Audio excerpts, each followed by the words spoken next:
Happy Tuesday, everyone, and welcome to the Tuesday Night Live Show. Hey, can you believe it is already September and many of us will start to work very soon as our claws season quickly approaches and we get our claws on? I'm Bob, your host. So tonight is Two for Tuesday. That's right. We have a husband and wife team that performed together as the Clauses, and we first met them at School of Santas in Branson last year, where they was embarking on their first season. They also attend the School of Santas this July, and we were honored to get to know them even better. They have grown into their portrayal as the Clauses and are here tonight to share their journey and growth with us all. Before we bring them out, though, we would like to let everyone know that the opening of the night show is brought to you by Sat Bob's Professional Technical Training School for Christmas Entertainers. The legends live on. This is Tuesday Night Live.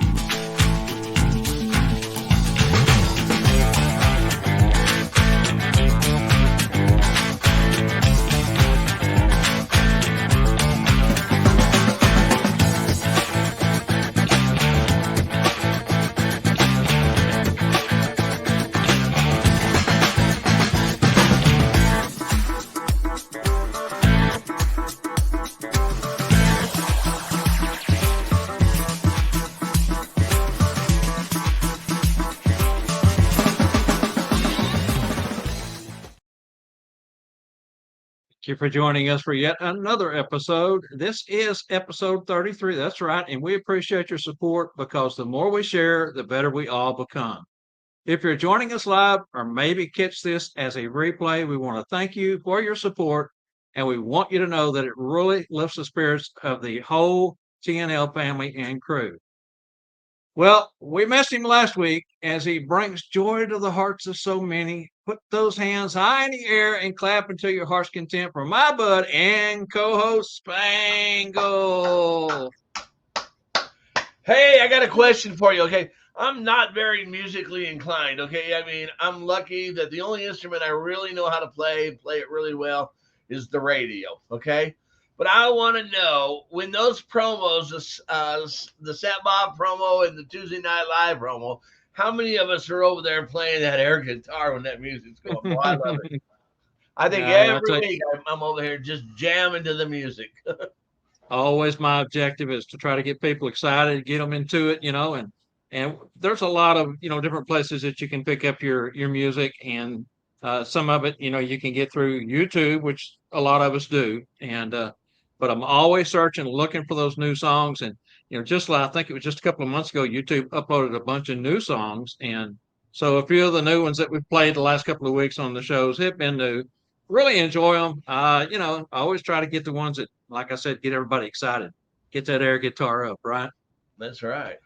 That's right. All right. So I the really Tuesday thought I was Night Live show jamming. producer. I mean, my long hair was just a flipping around and everything. Hey, and your hair is long. So the Tuesday Night Live show's producer is always making sure Spangle and I are walking the straight and the narrow. Give it up for Angela Mack over in the comments, if you will. Now, you two want to be too cool for school? Check out fancyleaves.com for all our exclusive TNL swag. Hey, enjoy us live on your big screen on YouTube. Also, Tuesday Night Live Show, 1225. That's where we can be found. You don't want to miss a single show. You just don't. Hey, subscribe, because subscriptions are free all week. That's right, they are free. So get over and subscribe if you haven't. You can also find us on Facebook if you're over on YouTube at the Tuesday Night Live Show. And the first half of the Tuesday Night Live Show trivia is brought to you by School of Santas 2024, hosted by that man right there, Mr. Spangle, in picturesque Branson, Missouri, where education and fun meet.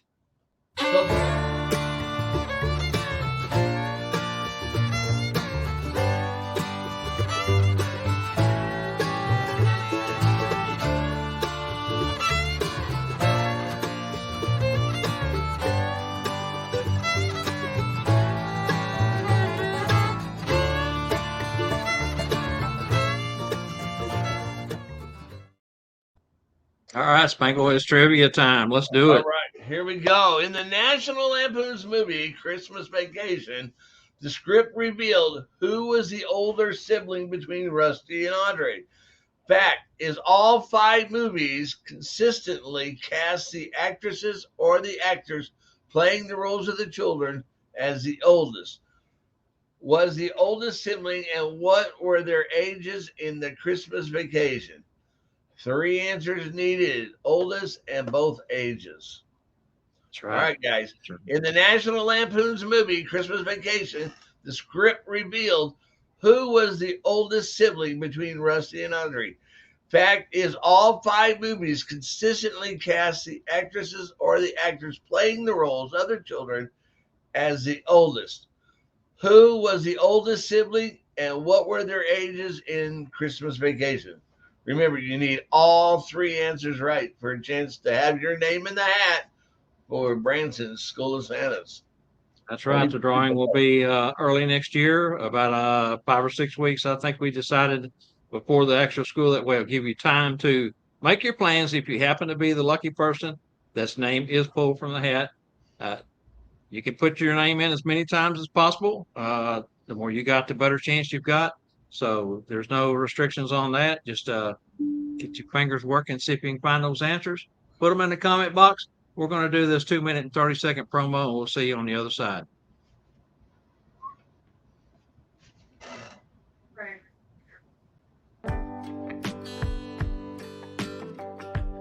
The first half of tonight's Tuesday Night Live show is brought to you by SchoolofSantas.com.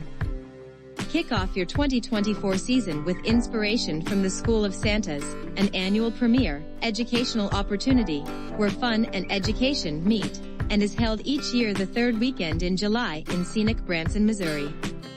School of Santas prides itself in bringing in a variety of new instructors and presenters each year, which makes this school unique in the Christmas community.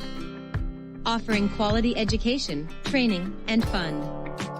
This year included in your tuition, for only $459, is 4 days of classes, Thursday through Sunday, and 4 fun nights of entertainment. 2 of these are in-house, along with 2 Branson theater shows, where the class can enjoy time out on the town. Also included is a 4x6 graduation photo with the keynote instructor, and a digital group photo. We kick off both nights with a parade, our annual School of Santas tribute to Daisy May. All meals provided during class served in-house include a total of 4 dinners and 3 lunches. And breakfast is also included if staying at the host hotel. To close out the weekend, we have the Sunday graduation reception with Elvis entertaining on stage. We also have our expanded StuffForSanta.com mobile store in-house all weekend, along with other select premier vendors. Remember, School of Santas Branson, Missouri is where fun and education meet. For more information, or to reserve your educational, fun vacation in Branson, contact Tanya Lay at 1-800-432-4202 or email Tanya at bransonticket.com. Hotel rooms are not included in the price. Reservations for your room at the American by Wyndham Branson and Conference Center can be made at the time of registration. Remember to contact Tanya at 1-800-432-4202 before it's too late. Now, back to tonight's show.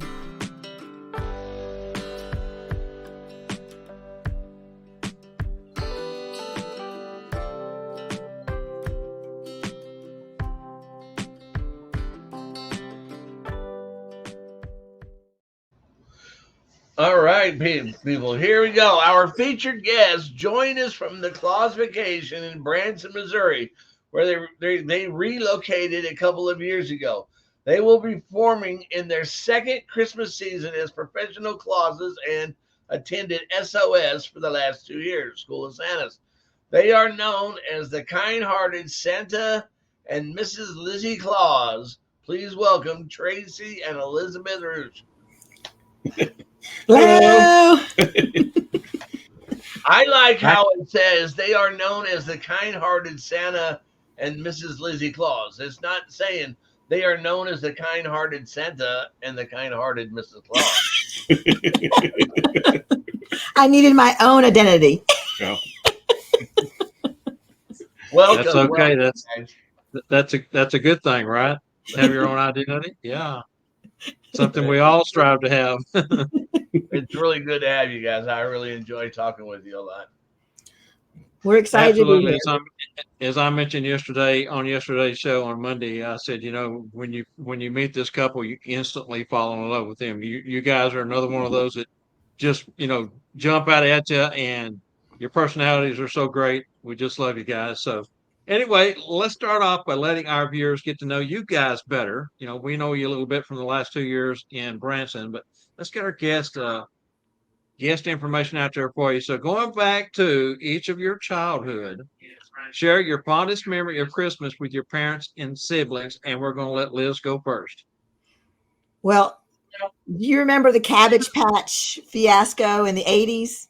So I'm an 80s baby, and Uh-oh. I wanted a Cabbage Patch doll for Christmas. And apparently my parents had done send everybody they knew out into the world to try to find one.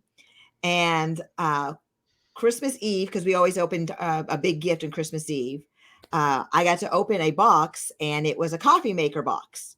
And inside the coffee maker box was a Cabbage Patch doll. So apparently it was one of the dolls that got torn apart during one of the raids. And so she didn't have a box. So I remember that one. There's a picture of me screaming my head off, holding the Cabbage Patch doll. My sister also got one.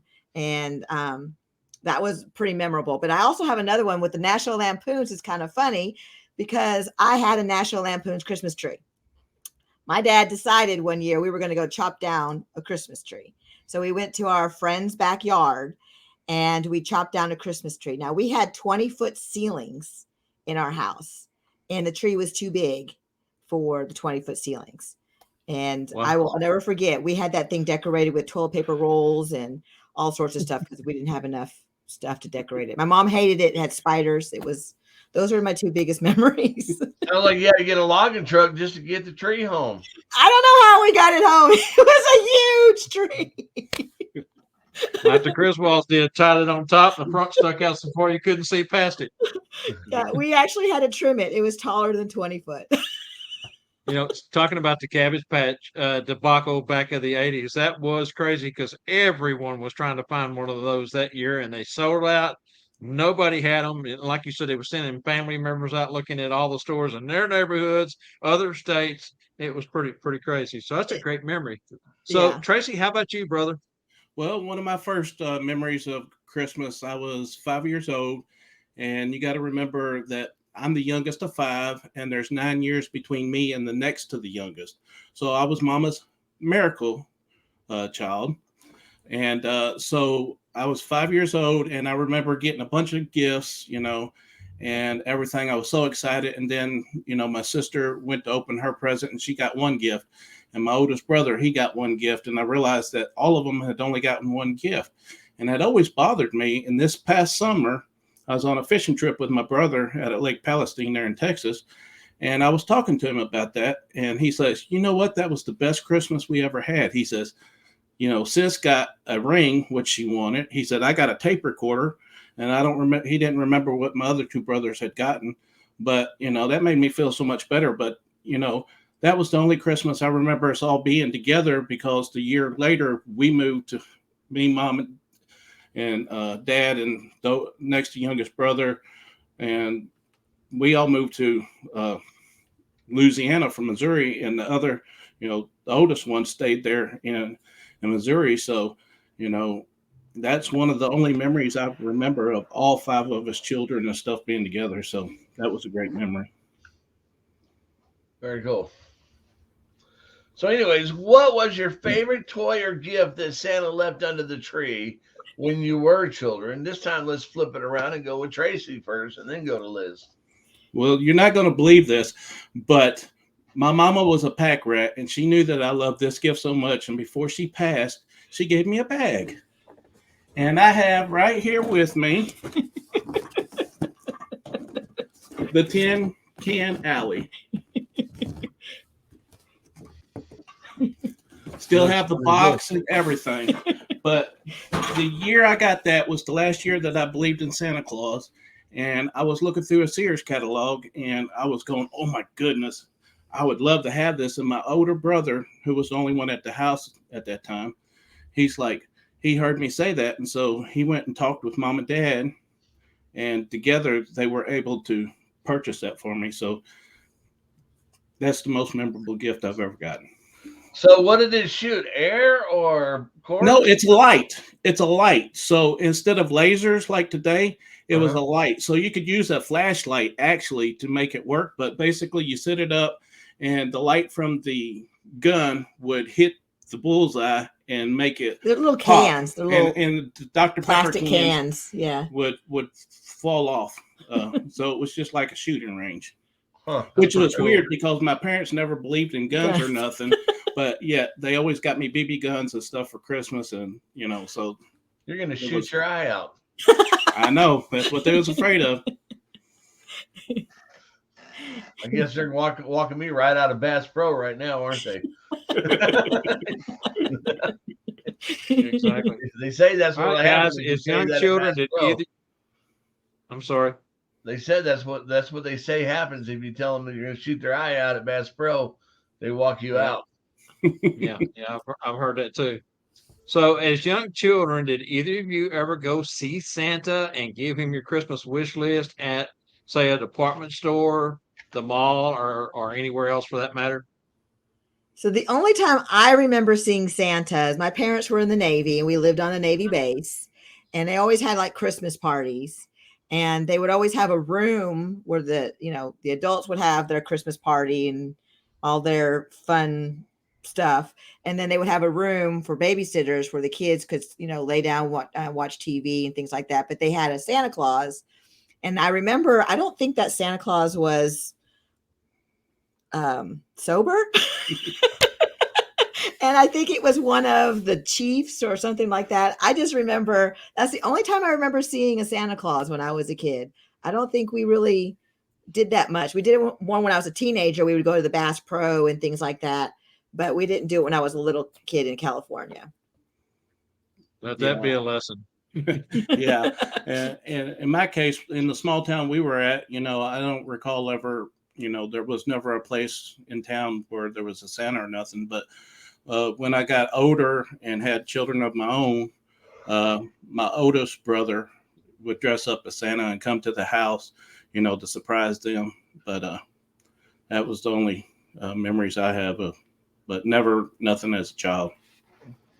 Liz, that's kind of funny because my only recollection of Santa is when I was about 12 years old and my father was in the Navy. And I don't really remember if it was on one of the ships or maybe at one of the offices there on the base.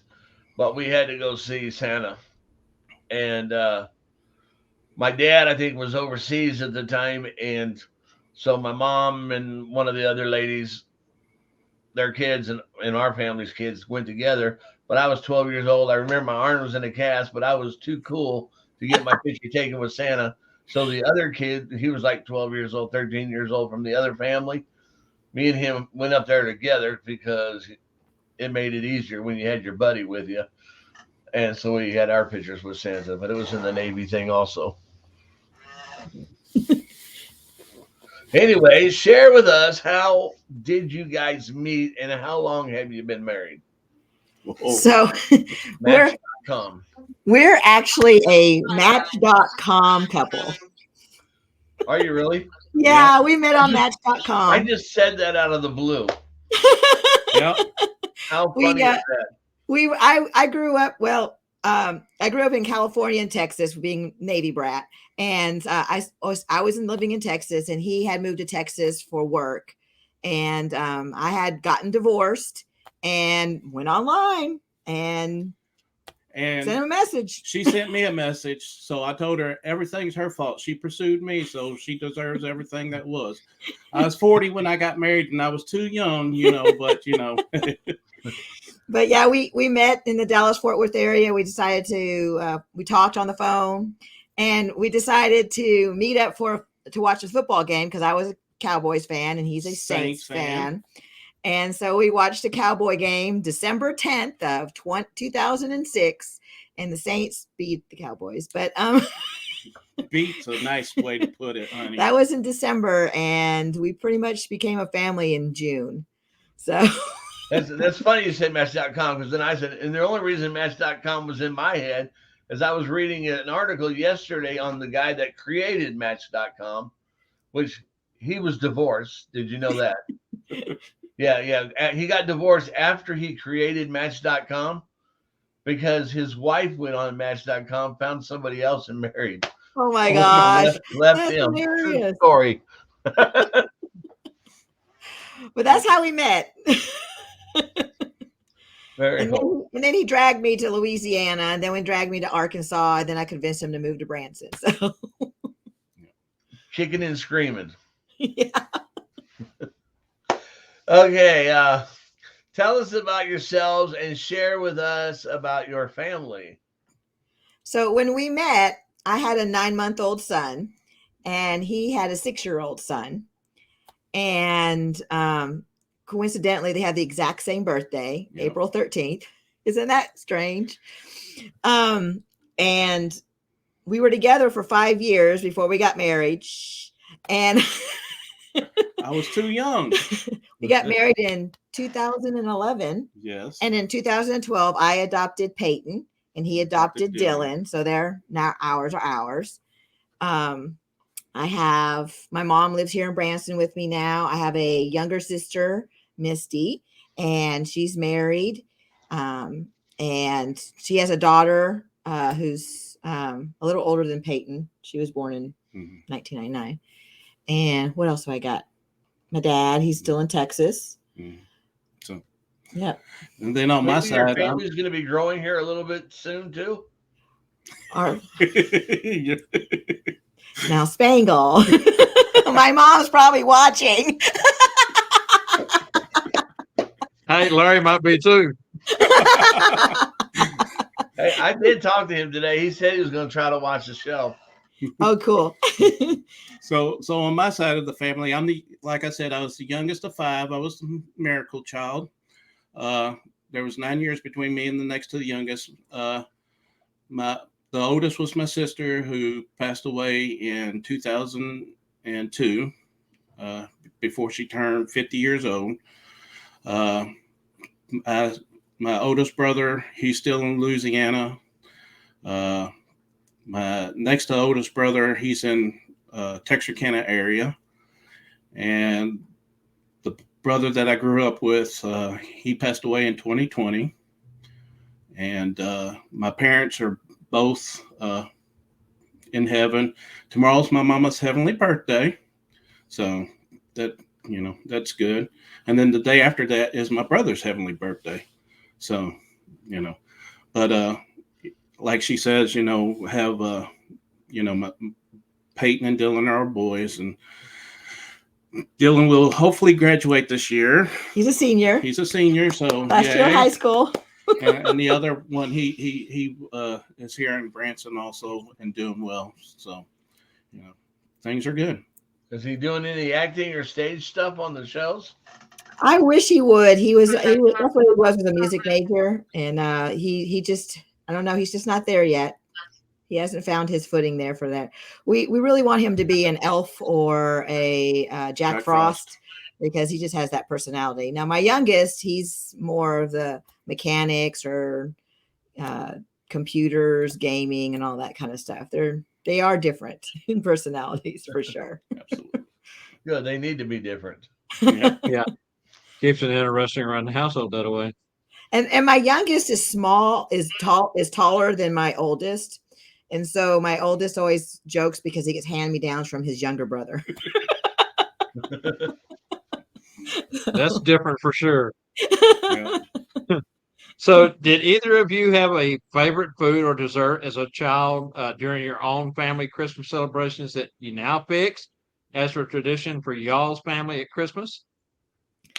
Well, we don't really have any of the traditions that we had as a kid, but I had a tradition. My mother used to make what was called cheese and noodles, not macaroni and cheese, but it's something that would take her hours and hours to make. Days. to make, in all seriousness. And, she's tried many times and gotten close a couple of times, but not really. And then, of course, my mama always made homemade chocolate chip cookies with pecans that she gathered in the yard. And that is the number one thing that I miss. And she had some things that. Yeah, the cheese and noodles, I've gotten very close, but apparently I don't have the same love that she had. Mm-mm. That's the recipe. That's the ingredient in the recipe that I just can't match. Well, But I don't think you ever get it the way Mama made it or the way no, the grandma made it. I can't. I've gotten very close. Well, we think it was the magical aluminum pan that she used for like 10 years, the same pan. And if you ended up with that pan, you had to wash it and give it back to her because she didn't throw anything away. Straws, plastic forks, paper plates. She cleaned them and kept them. But since I grew up mostly as a young kid in California, our thing was seafood. My dad would make this big seafood chowder every Christmas Eve. For some reason, my family did everything Christmas Eve. Christmas Day was for the tree and what Santa brought, but Christmas Eve was all the family. And so we would have all this seafood.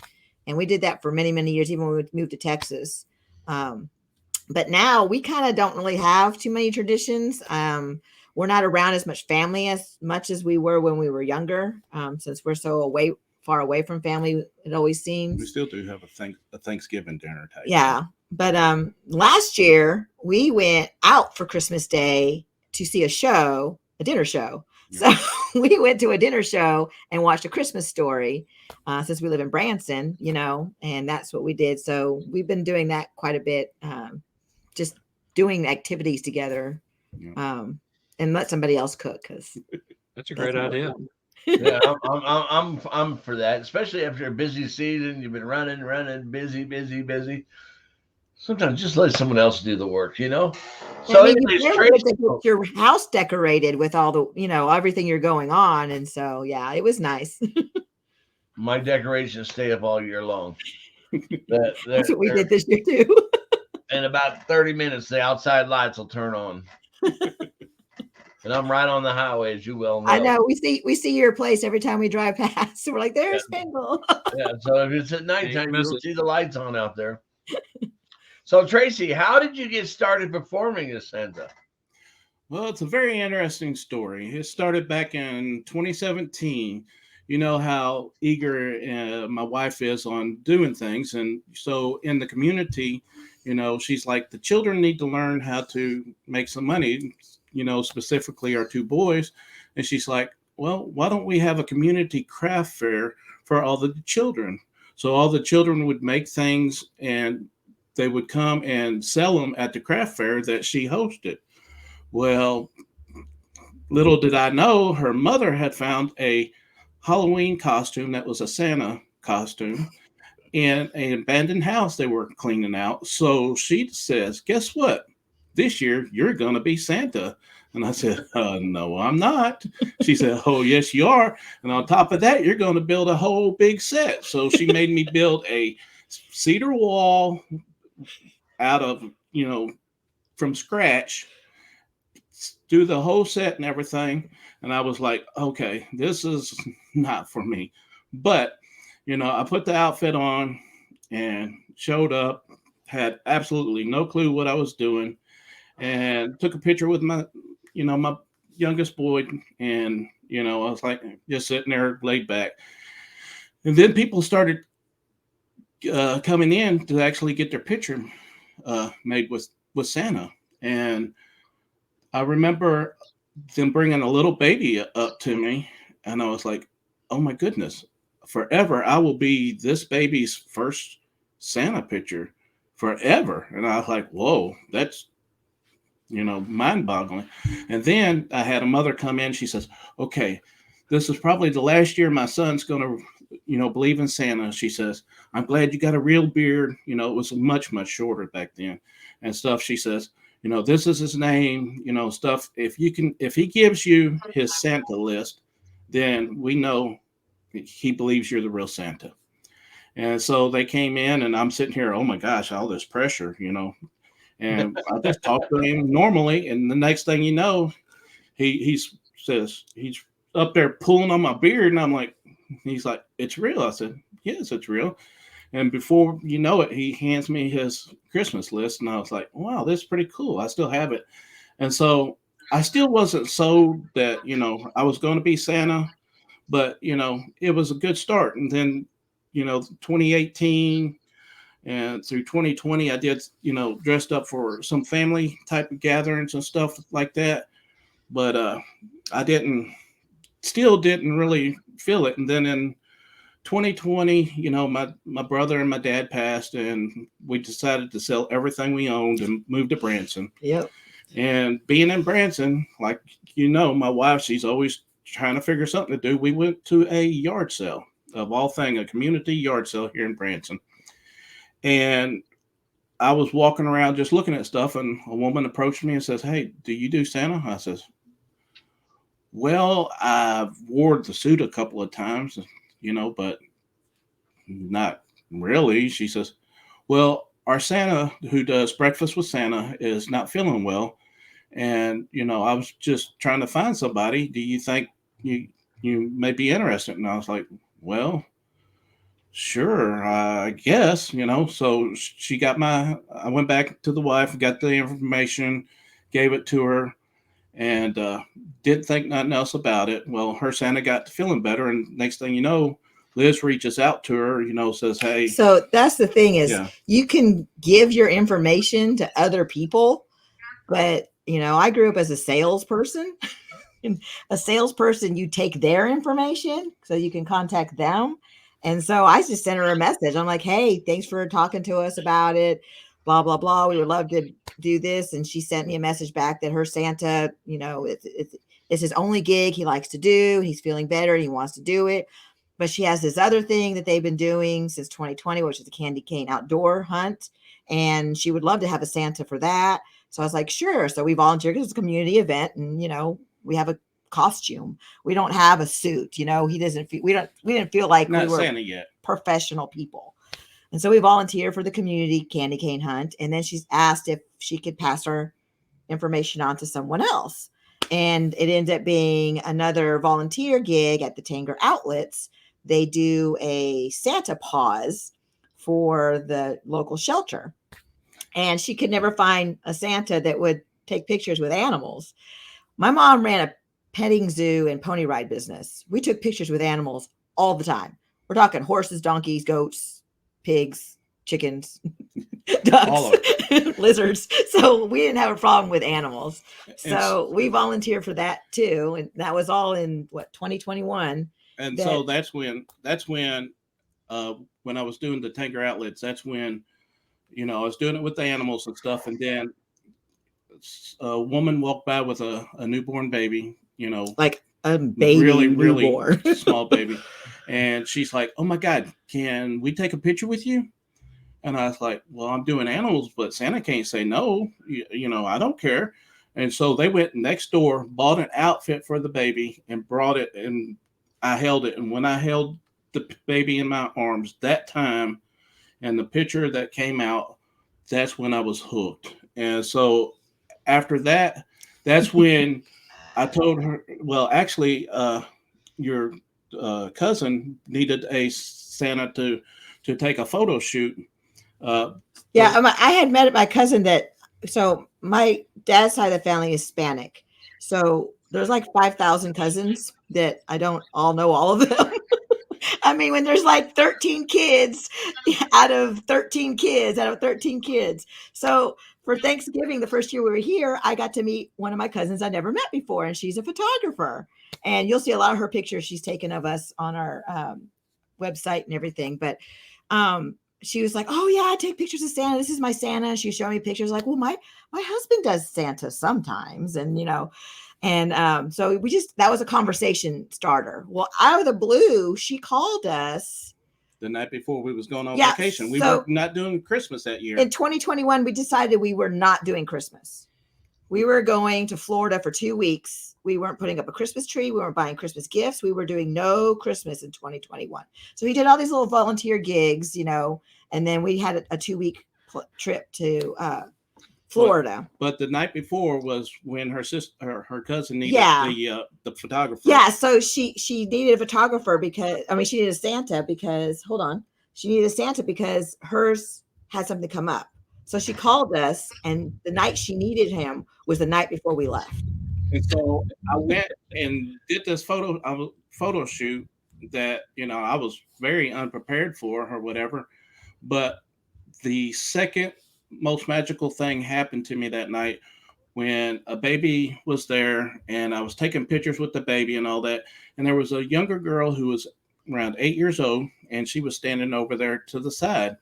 And then when we got done with the pictures with the baby, she I was just talking to her, and I was like, come on over here.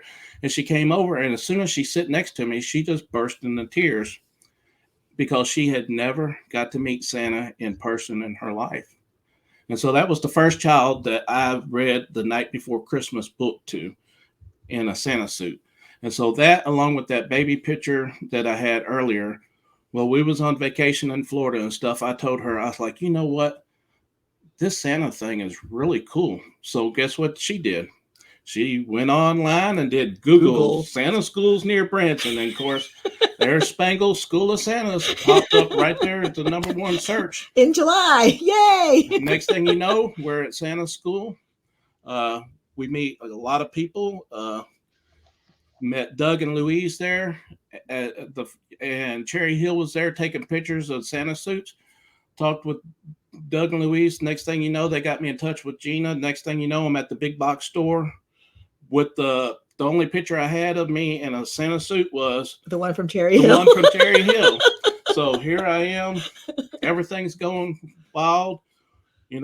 Luckily we have, Spangle right down the road. So we go spend a couple of months worth of paychecks and get a suit and all these different, odd and end things. Yeah, we didn't buy anything at the school because we were so overwhelmed. And then we contacted Spangle, like, can we come? And we got to do our own private shopping spree right there, Spangle's place. It's nice to have this in your backyard, isn't it? And so that's my story of how I became a Santa. And, it's just been wonderful and amazing. And I mean, I can't explain the feelings. Before all this Santa stuff, if I ever was blessed with grandkids or whatever, they were going to call me Grumppaw or Grumpy. And if you see, I still wear a lot of the Grumpy shirts because that's the personality I was. And the last couple of years, it's like I'm changing to that person. How when you have a grandchild or you have a child and then the grandparents, you take them home, it's like, that's not my parents. Well, I'm already changing to that type of person that, that's not my parents. It's just life changing, Yeah. Let me read this comment from this Facebook user. I mean, it kind of goes right along with this. It says, I love how sentimental Tracy is. He definitely has a Santa heart. Well, thank you, whoever that was. I thought that was pretty cool. We need to, that. Jessica Rosa. Yeah. Thank you, Jess. Well, Tracy, I always say things happen for a reason. You talk about the baby and the reading the little girl the story and how that kind of inspired you, and then meeting Doug and Louise and finding Spangle.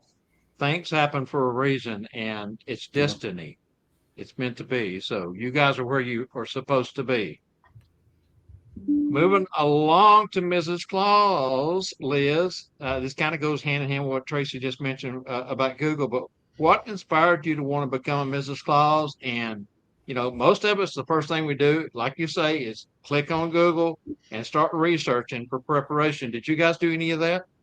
So I was not going to be a Mrs. Claus. Nope. That was nowhere in the realm. When I showed up for all those volunteer gigs in 2021, I showed up in cute Christmas clothes, and I would just say, I'm just his helper. I'm just the person who drove him here. I had nothing to do with it, didn't care. And when we went to School of Santas, I went with as the business partner because, he can't tie his shoe without me. So I had to be there to take notes and know the business side. I'm a business major, sales and marketing. So I wanted to know all the legalities, all the business parts. That's why I went to the school. And it was a school with the Santa Nana. And basically, it was a school for Mrs. Claus and all these beautiful women dressed in all these cute outfits. I mean, just adorable. I'm here in a t-shirt and jeans, which is, my go-to at all times. And I just they kept talking about it and the feeling and the feeling when he was talking about it, what you experience in the suit. And so I was like, well, I'll try it. So I did Christmas movies. I watched a lot of Christmas movies. Facebook stalked a lot of the ladies that I met at School of Santas. What else? Yeah, just Google different outfits. I ended up buying just off the rack cheap outfits because I didn't know how much I really wanted to be into it, and I didn't know what my personality was going to be. So I just did that. I didn't have any pay gigs last year. I just went with him. That was my intro to it. Just go with him and see how I feel and how I like it. Moment. But I did have that moment where I realized how cool it was. So we were at my cousin hired him back for the next year to be his Santa. Of course, by then we bought nicer suits. But she had her own suit she wanted him to wear. And so I told her, I was like, do you mind if I just show up as Mrs. Claus just for the practice? She said, that'd be great. You can, when they walk in the door, you can greet them, blah, blah, blah. So I was like, just for practice. I just wanted to dress up. I wanted to do it. And there was this one little girl who walked in and had nothing to do with him. He was just like, nope. She's going to your It was all about me. She wanted to twirl dresses with me. She wanted to take me home with her to her dog's birthday party. I was like, there's children coming. She was, well, when all the children are gone, you can come then. And it was just the coolest thing that, I was her Santa. And I kind of got that. I got it. I got that look, that sparkle, that total belief, that, complete trust. Another moment I had was a young boy with autism or autistic boy. I know each one likes it different to be said different. But she didn't know that my cousin didn't know that he was coming in, and we were kind of unprepared. But he didn't want anything to do with Santa.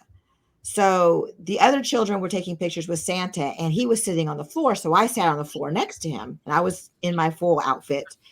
And I just started playing with him and everything. And she turned around, took a picture. So the only pictures they got were me and him. And the grandparents were just, so excited that they got any kind of Christmas picture.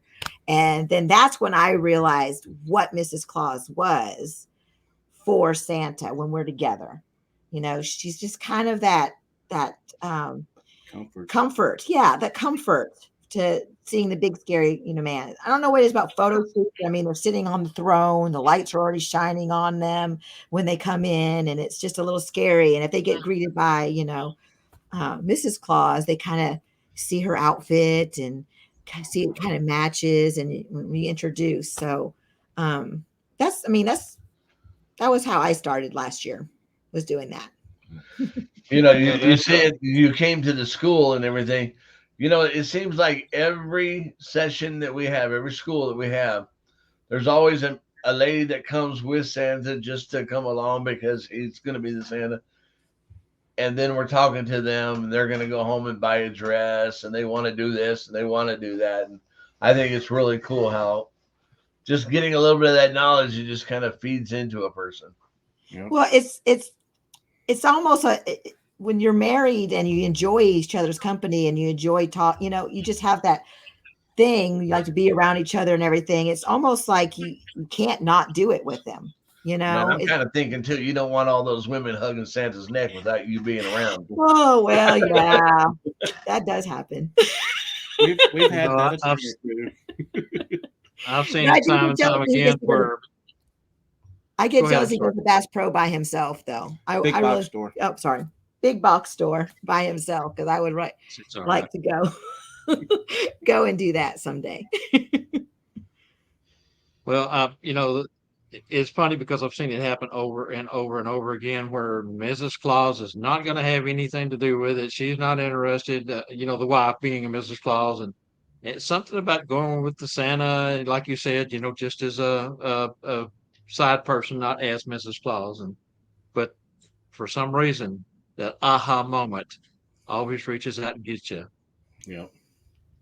So, All right. So right here, right now, we're going to do something new tonight, something we haven't done in the past. We're going to run a quick promo right here, and we'll be back on the other side with a new trivia question for this week.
All right, so this is the TNL Productions trivia. This is good for a name in the hat for the scholarship drawing. TNL Productions has put together a scholarship to North Polk Cornerstones, February 2024. So if you're the lucky person that gets the answer, your name goes in a hat. We're going to do these each week, and we will also be doing our trivia question on Monday. If you win that, your name goes in a hat. So our pool will be larger because we're kind of at the end of the season this year. So here is the TNL Productions trivia question. Now this is a tough one, guys. Lucky Royce, known as Santa Nana or Nana, and Gordon Bailey, founder of Set Bob, Santa and the Business of Being Santa, had a business brunch before Lucky passed to talk about both their schools and their vision for both classes as a legacy. What was the date and year? What city was the meeting in? And the name of the restaurant they met at. Now, this is a $450 value. If your name goes in the hat, you happen to be winners. Good picture, Spangle and Lucky together right there. Gosh, I almost didn't know Spangle without the beard.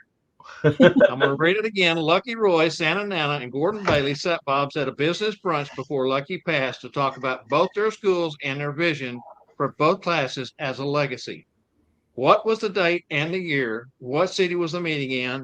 And the name of the restaurant that they met at. Now, this is how Cornerstones became to be.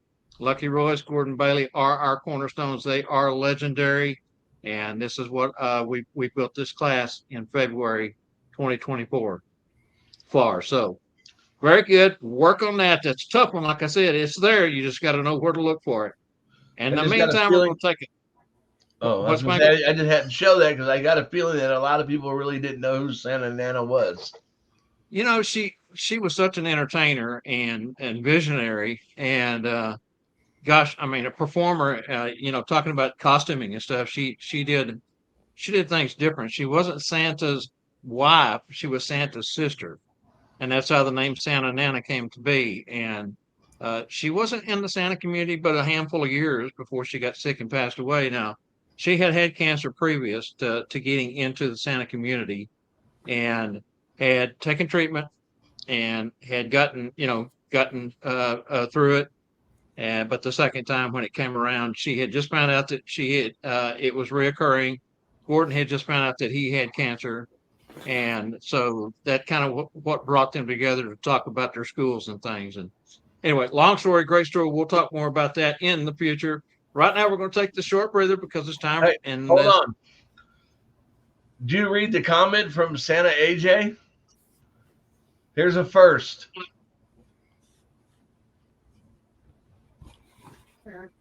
To answer his trivia question.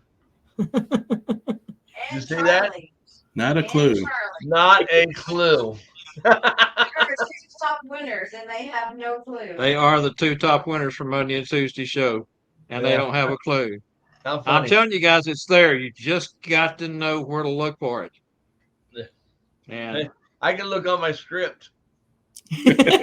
Me too.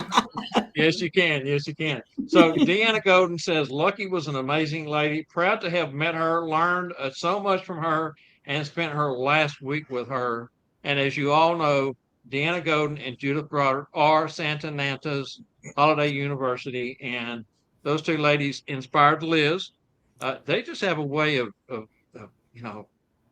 doing something that just kind of takes you over and makes you want to be the best Mrs. Claus you can. They're excellent instructors, excellent ladies, excellent Mrs. Claus. I love working with these two ladies. Rex says, wait, I should not answer this one. No, Rex, you be good now. Spangle, Jessica says that's cheating. So, all right. So, hey, let's go ahead and get in here and do our TNL halftime. Spangle's product announcement. We'll be back on the other side. Hello. Hello. Hello. Hello. Hello.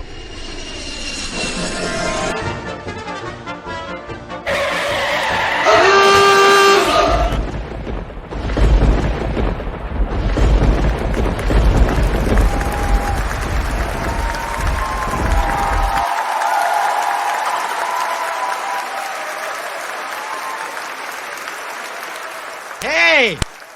Will somebody get the kid a Happy Meal? No, don't do that.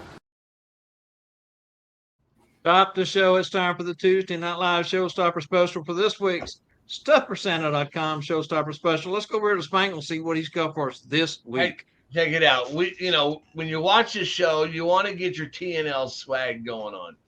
As Christmas is coming, the season is coming, you want to get your holiday swag going on. But hey, don't forget your car. Get your car swag going on. We got the North Pole Edition emblems. They have the sticker adhesive back. These are $20 a piece. We're going to send you 3 of them for $40. We're going to ship them to you free. So don't let your car go without its swag. And these get so many comments. People are always telling me what people are saying to them about it. Spangle, you're going to be proud of me. I finally put ours on our van. And today we were going through In-N-Out Burger through the drive-thru to get Jada something to eat after school. And the girls inside seen the North Pole edition and saw the window stickers on the back. They were all over the window looking. When I got up to the window to pay, the manager came over and told me I looked like Santa. Of course, my first response is always, me? Really? Because I'm an Elvis impersonator. And that always kind of gets a laugh out of them. But ended up telling her, where I was at and everything. But we got our North Pole editions on finally. I heard these even increase the value of your car. So, hey, Wow. if you get ready to sell it or something, get you a set of these and put them on there. 3. I believe it for sure. One on each side, one on the back. This is good through September 18th. Reach out to Spangle, get you some of those. If you don't have them on your car, it's something you definitely want. It is an eye catcher. It's funny how something so small can just jump out at you when you're driving down the road and you see it on a vehicle. I can and tell you go you. To Branson, I'm sorry. One time I was go to Branson in July. Everybody's got them. I was at Sam's Club getting some fuel one time. The guy goes, "Oh, you got that North Pole edition?" I said, "Yes." I go, "You know what that is, don't you?" He goes, "Oh yeah, that's that one with the bigger heater block." Like, here's your sign. Hey, I wasn't going to shoot him down, Hey. All right, let's go visit with Santa and the commercial. We'll be back.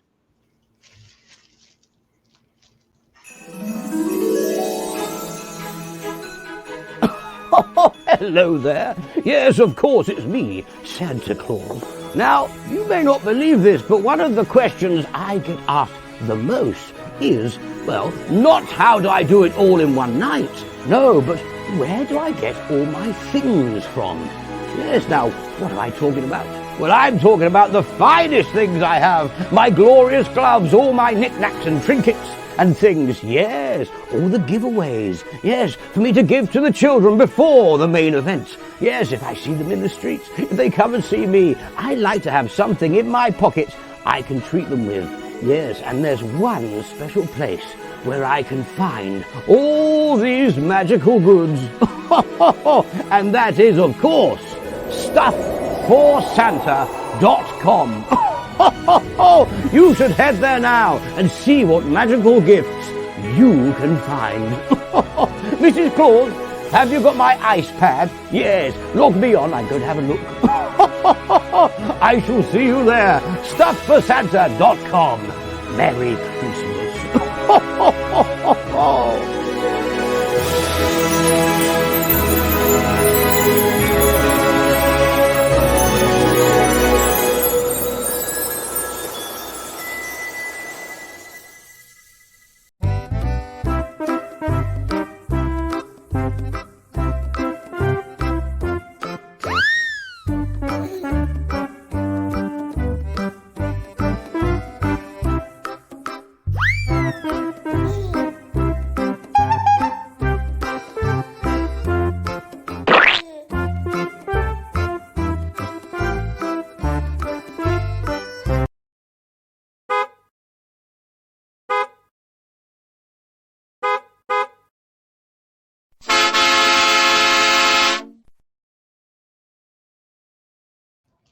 All right, you always give me for that second that it comes back on for a second.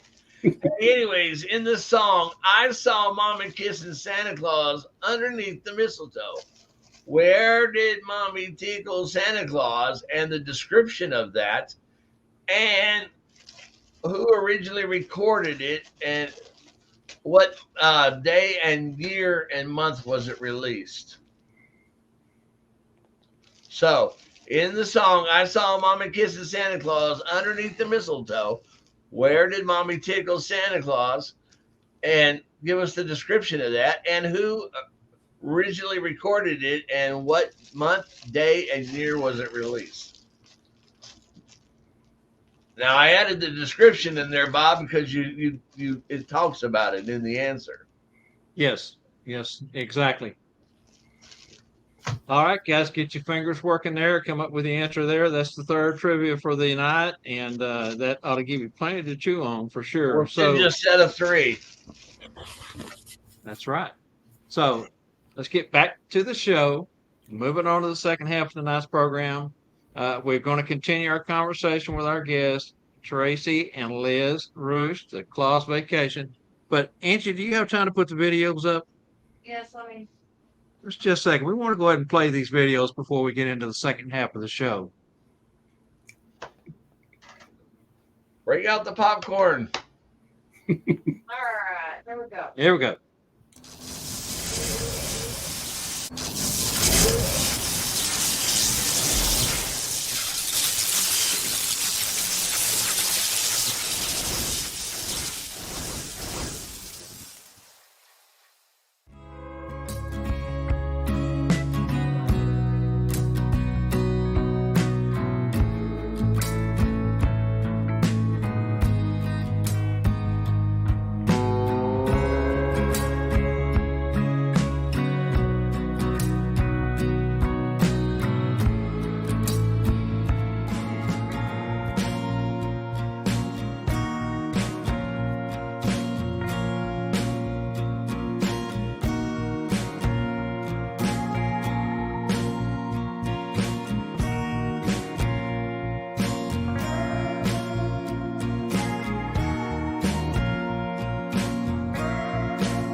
I threw a couple of extra ones in there on you, Tracy and Liz, but I just had so much fun putting that together. But the one that I pulled out that I think ironically that I really like the most is Before You Were Santa and Mrs. Claus. The one picture when When we were at Tracy the doesn't beach. have.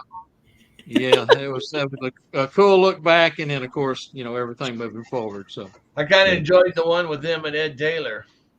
that was a good one too. That's from the School of Santas, of course. So this year. And there was one in there with Deanna and Judith from the year before also. Right. So, all right. So again, over to you, Spangle, for the first All question right. for the So, second half. what do you enjoy about being Santa and Mrs. Claus? And what is your goal in the business or craft? Let's start with Liz. Well, mostly what we said before, the joy that you get out of the children and adults. And then, we've discovered this whole sisterhood, brotherhood thing, that's just of like-minded people and think, it's just, I don't know how to explain it. It's like you found your family, the Claus family, with all the people we've met, just the learning, the experiences, the connecting. But our end goal is, he retires in about 8 years, and we want to do this more full time as retired people. And we want to travel doing it. We want to set up shop in another state for 2 months and just work Claus and stay there for 2 months. Or, I don't know. I don't know if we want to do a cruise ship or not, because I like being on the cruise ship. I don't know if I want to work on one. But traveling is our end goal, and being able to share, our time and treasure to earn money so we can give back, as a Christmas spirit, give it back to the communities that we're around. And I mean, it's just, so far, it's just a blast. Bob, you did notice when she was talking about the sisterhood and brotherhood, she said like-minded. She didn't say sane-minded.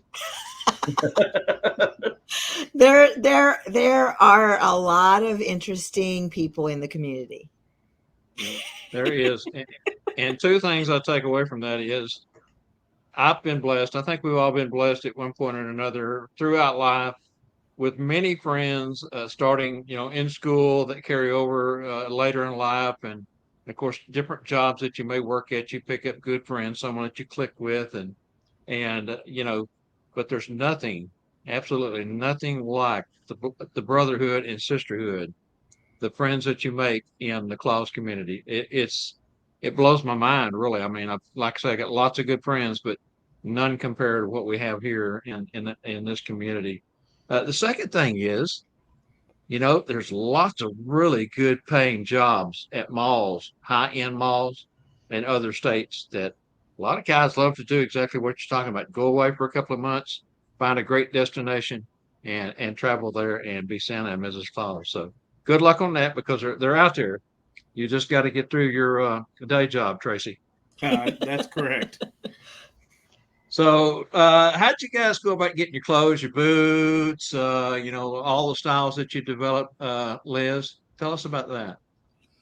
So I'm an Amazon junkie, and so I just ordered things on Amazon, tried it, didn't like it, sent it back. His boots, it took us forever to find boots to fit his big old calves, and they had to be zipper and the right height. We just kept buying boots, sending them back.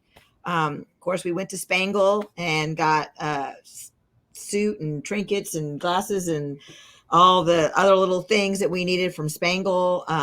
For my Mrs. Claus, like I said, I just bought the little Mrs. Claus kits, and took the apron and mop hat house, because y'all know how I feel about the apron and mop hat, and put a headband on and a belt. And thrift stores, that was the other thing. Jewelry, Branson has some of the best thrift stores. Think about it. All the travelers, all the entertainers, do you know what they have in these thrift stores? I mean, I have found designer jewelry, clothes and stuff, but basically, we just kept grabbing things and putting it on. We kind of just stuck with the traditional look. last year because it was easy until, we figured out our personalities. They say Branson has the best thrift stores and Las Vegas has the best pawn shops. I Well, bet. and I have a question for you guys. This is something that I kind of put out as a promo for y'all segment tonight, talking about your move to Branson, and you know, both of you got day jobs that you still work, and then how it's affected, how you built your claws business from Branson. Speak on that for just a little bit. So in 2020, Tracy is a computer programmer and he was able to work full time from home, but they made it permanent in 2020. So he basically moved a division and everything to be that. And we always said when we retired, we were going to move to Branson. And he just kind of looked over at me one day. Well, it was my brother passed away and my dad passed away. And I realized, things aren't as important as memories and stuff like that. So when that happened, I looked at her and I was like, I can work from anywhere in the country. What did you think about moving to Branson? Next thing you know, she sold everything we owned except for our clothes and our mattress and our keepsakes. Every single thing else was gone. We had a 3,000 square foot house, 3 acres, a big old shop, cars, boats. We sold it all, the house, everything. 6 months later, moved into a tiny little condo on the lake, which is beautiful. And the opportunities here are endless. We were living in a town where it was 75 miles to the nearest one screen movie theater. Yep. There was nothing in the town. And I grew up in the Dallas-Fort Worth area, and I lived in this town for 13 years. And it was just awful. There was nothing to do. And we literally were walking down the street and he became a Claus in Branson.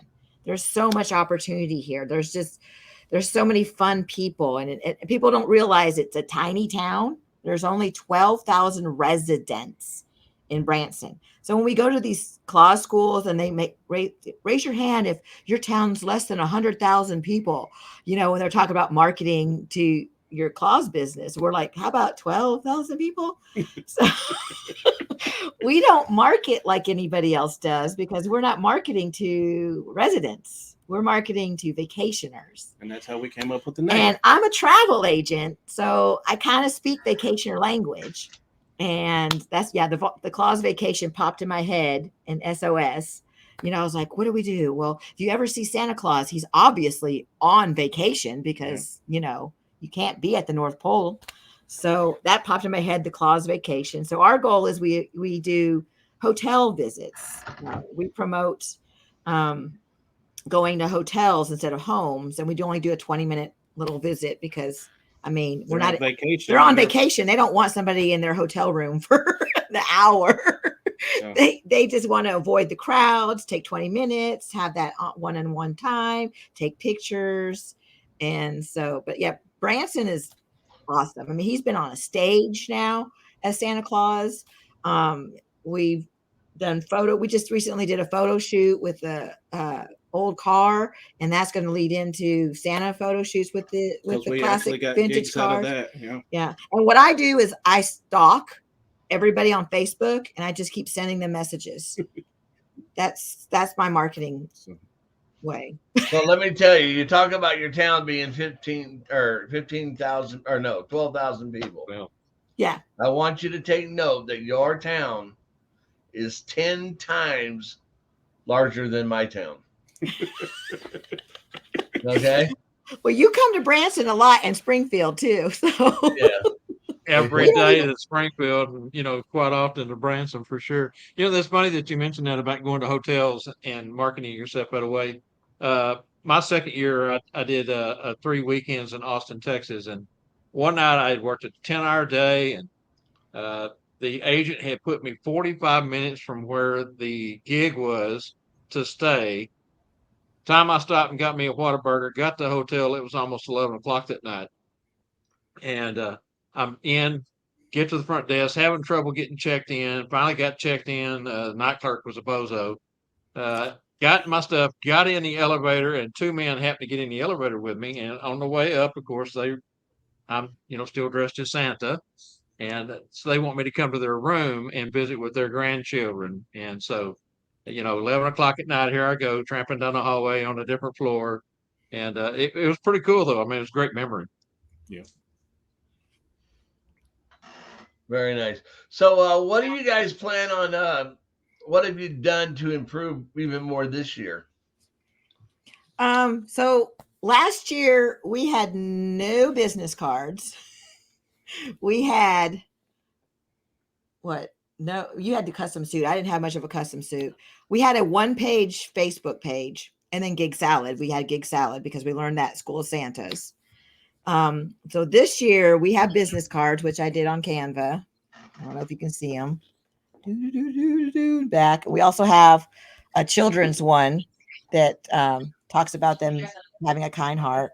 We've done some wooden nickels for passing out. I put us on Gig Salad Professional, the paid version. We're on the Bash.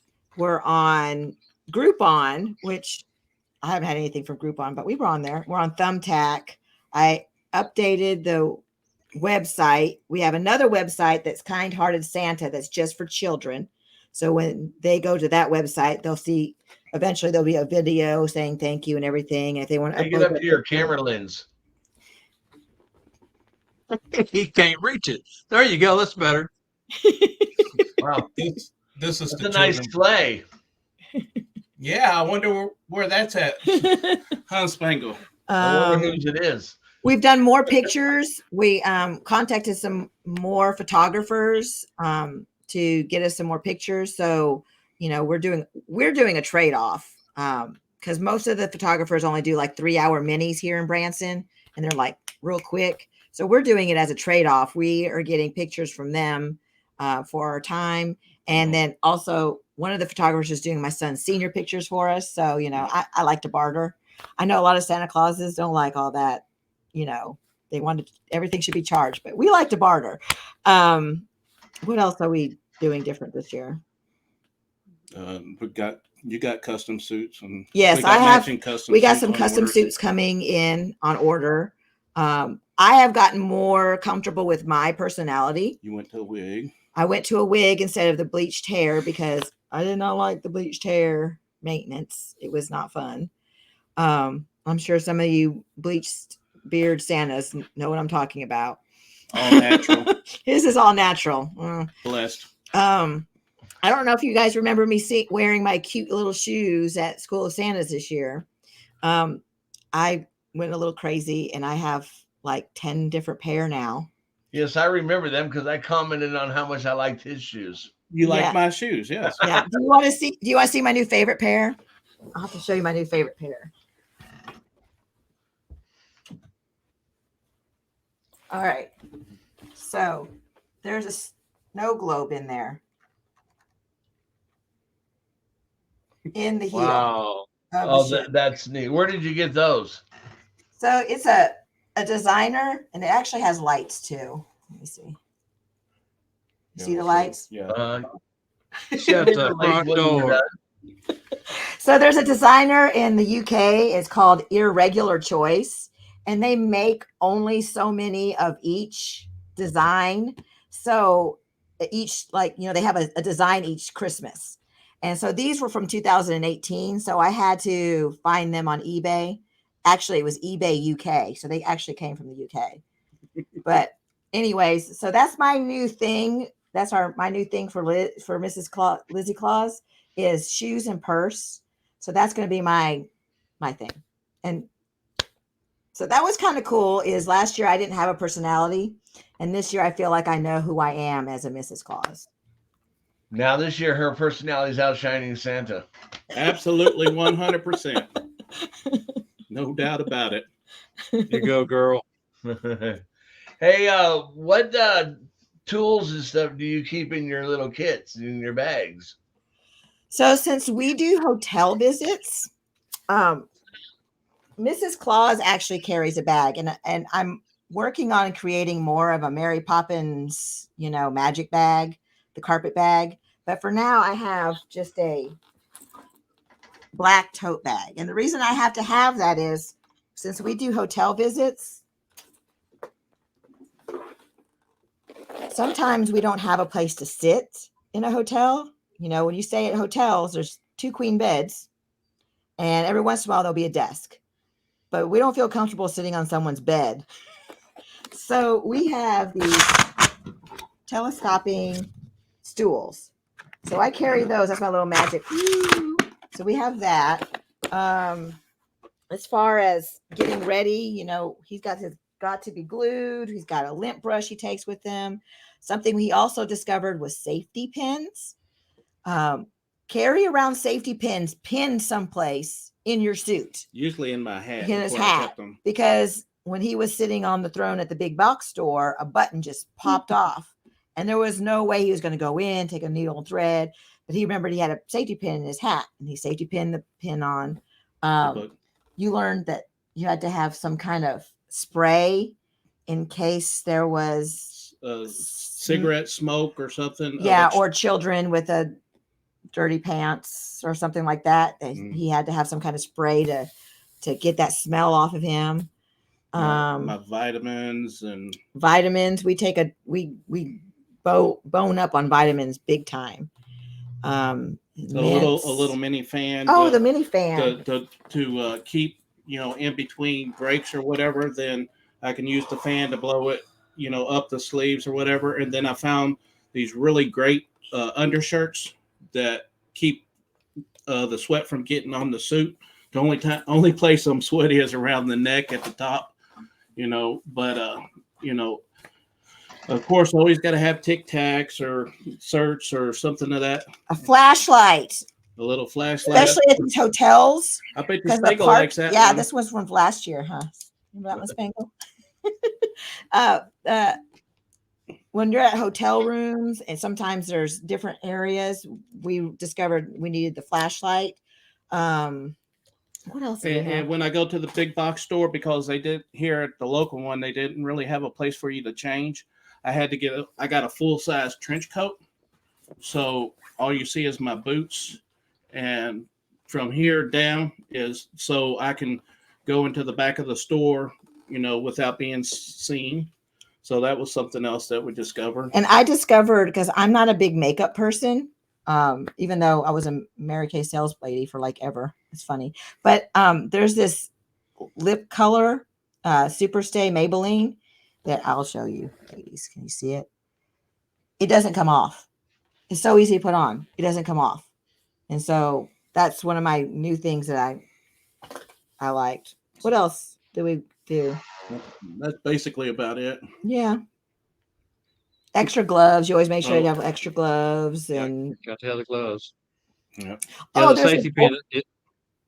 There's this thing called oil mattifier you can get. And I don't know, a lot of you men, if you get that shininess, but you don't want to put powder on, you can get, it's a clear thing. It's oil mattifier, and it takes away the shine so that it helps with that. Yeah. But yeah, the shirt were a big deal. Yeah. All right, so you kind of already touched on this, I think, a little bit, but let's go ahead and revisit it. How did you advertise for your market your first year as professionals, and how did you improve it for your current year? So our first time professionals was word of mouth, pretty much word of mouth or Gig Salad. Yeah, that was all we did. I created a Facebook page and I created a 1-page website. I did not even print business cards. I just, you know, as a salesperson, I kind of feel like sometimes business cards become a handicap for new salespeople. And I'll tell you why. Because when new people aren't used to selling themselves or promoting themselves or marketing themselves, they feel like the business card gives them everything. And if they hand that business card to that person that they just had a 10-minute conversation with, in their head, they think it's a lead. They really, in their head, think that they're going to book a gig with that person. And I've heard that from several different new Santas that I'm still in contact with from School of Santas. And I've discovered, you know, that we learn in sales training, 1 in 10 people say yes. So just because you handed out 10 business cards doesn't mean you have 10 leads. But if you would have handed out those 10 business cards and took their information and you contacted them directly, you're more likely to have probably 8 of those 10 people contact you back. So sometimes I feel like a business card is a detriment to new people promoting themselves because they feel like they think that they got a lead by handing out the card, but reality, they just handed out a card. So getting their information is more important. But anyway, side note. Yeah, a lot of times when I talk to somebody, they'll say, "Hey, shoot me a text right now, and I'll get a hold of you the first of the week." So they've shot me a text. Now I've got their number in my phone. Yes, yeah, and that's the best way to do is get their information because they will actually appreciate you reaching out to them, or they thought about it, but they don't want to bug you because they were bugging you out in public, and there's all sorts of things. But I've been thinking the about first getting year one of we didn't those do much bracelets marketing. too. Huh? I've been thinking about getting one of them QR bracelets. The QR bracelets, yeah. But this year, those- we did the coins, like I said, and we did do business cards. And we signed up for all those extra lead generating places. I updated the website this year. And I actually reached out, like I said, to more photographers. I personally reached photographers so that I could do that. And we're promoting different, we're doing a donuts with Santa because all our evenings are booked. So we were trying to do more hotel visits for mornings. So we came up with donuts with Santa so we can get more morning hotel visits. Well, Santa likes donuts because they're shaped like a cookie. Yeah. Hey, anyways, let's go over past one here and go. How did you develop your routine for visits at homes and hotels? Well, this is interesting. We do have a short sort of script type thing, but we don't have like the backstories and everything. Ed this year in School of Santa's helped a lot simply for the fact that he was the first instructor that we ever heard say, you don't have to have, all this stuff. You have to be you can be as close to honest, and what we do in tough situations, we say, secrets of Santa, but, we do have routines that we do, but we don't have, all. We basically wing it. Because we're a married couple, we've been together for so long. We're in there. Yeah, we're in there for 15 to 20 minutes. We walk in, and here's the cool thing is I came up with our home visit based on Santa True's article on Gig Salad. I don't know if you've ever read that article, but it says, what to expect from a home visit. So I read the article that was on Gig Salad because we were using Gig Salad. And I just went with what he said a home visit was. We enter, we read a book, we do questions and answers, and that's what we do. And, we come up with stories, here and there, but we don't have like a huge backstory. We'll come up with a little trinket every once in a while. We'll use that, a lot here and there, the unicorn, because I like unicorns. So that's a big thing. I talk about my unicorns, the friends that I have in the North Pole, and we just come up with little fun things. Every once in a while, he'll ask me a weird question. One time, and I never heard the end of it. I asked her about the reindeer games. And that was just out of the blue. So I had to come up with something off the top of my head with the reindeer games. But now we have that in our vault, But yeah, we just go with the flow normally, depending on, what the children are interested in or whatever. And so, we just whatever let them dictate, we have a set thing and we, control it. And we can always get back to it, but usually we just go with the flow. And like I said, we're there 20 minutes. I think the longest we've ever done was 30 minutes. That's because there was a lot of kids. But we do a questionnaire that we send to every parent, asking them information about, the child, their age, their favorite pet, their favorite color, the name of their elf, how many brothers and sisters they have. And then I memorize all of that. Something that they've done that they're proud of, all this stuff, something that could have happened that was traumatic that we don't want to bring up, if a a parent passed away or is sick or a grandparent. There's just little Special words that you needs. can say that you don't know.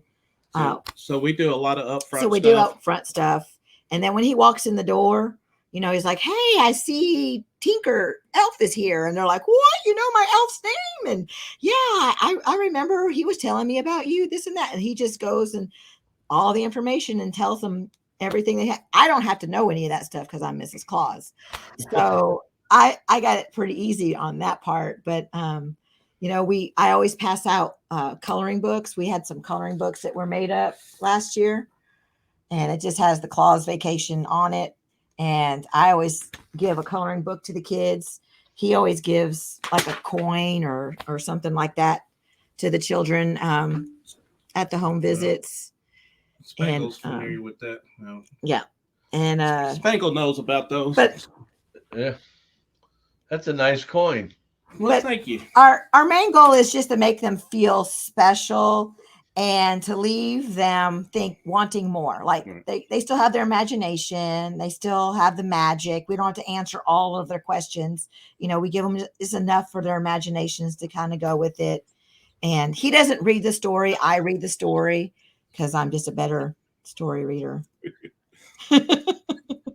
Yeah, you said he threw that question at you out of the blue, and it's just as well Santa throws that question to you out of the blue, because if it's not Santa, the children are going to be throwing them at you. Right. Yeah, exactly. And it was fine. We just went on with it, with the reindeer games. But it's interesting because last year we were thinking, since they were all vacationers, that they'd be a one-off. That we wouldn't have people, some of y'all have been doing the same families for 10, 15 years. You've done that same family. And we thought they would just be one-offs. Now we have the information that we had from their questionnaire, but we didn't keep track of what gifts we gave them. And we've already got, people who are coming back, and they booked us already for this year, and they're having a new baby on the way. So if they're going to be the kind of family that does that every year, then that's going to be kind of cool. Yeah, you'll find that some of the families, because I do a couple of the families in Branson, usually out at some of the condos, the vacation condos and stuff. And they're there every year. I mean, that's their Christmas routine is to go. That was ours. So yeah, it makes sense. Yeah. That's what we did before we moved here. So let's go on to the next one. How has schooling, I don't know any schools that you might have went to, and mentorships helped you in your Claus journey? Well, I mean, it's our whole, the whole professional side of our Claus journey is because it started at School of Santas. That's where it started. And and then, we got to go to the Santa family reunion last year, and we're scheduled at the North Pole Cornerstones in San Antonio. And we have which ones in Memphis? In Memphis. The iBurbs. We have that one, already on the schedule. All of the people that we have met, I wish I would have, I wish the first year that I went to school that Rex would have done his presentation on the suits, because that was, not knowing about suits and different types of things, the different furs and stuff. I realized, like in this outfit I got now, even though I curl my beard up and everything like that, it looks thin with the light color, but you remove the collar and just have the red with the longer, and it really pops. The different types of materials, the different types of furs, the different type of boots. The schooling has helped with all that.